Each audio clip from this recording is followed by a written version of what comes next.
Bilanci i viktimave të përmbytjeve në Turqi ka mbërritur në 30 të vdekur, e rrezikon të rëndohet më tej për shkak të zhdukurve. Trupat e pajet u rikuperuan në qytetin më të madh të vendit Stamboll dhe zonat përreth tij. Ujërat e rëmbyer morën me vete makinat në rruga aq shpejt sa disa drejtues nuk arritën të dalin nga automjetet e tyre. Ekspertët thonë se rreshtit shkaktare të përmbytjeve masive janë më të mëdha që vendi ka parë në gati 80 vjet.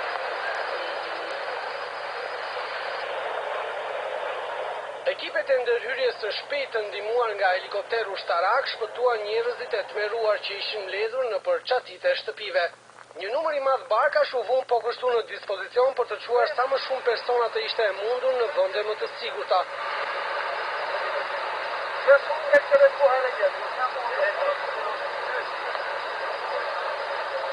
Zëvendës guvernatori i Stambollit Hikmet Çakmak e përshkroi si katastrofike situatën në lagjen e Kitelli.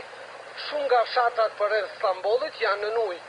Rrugë, shtëpie, sipërfaqe të tëra tokë bujqësore të përmbytura. Kjo është panorama në zonat e prekura. Më problematike situata paraqitet në perëndim të Stambollit, por duket se ujërat e përmbytjes e kanë kursyer për momentin qendrën e tij.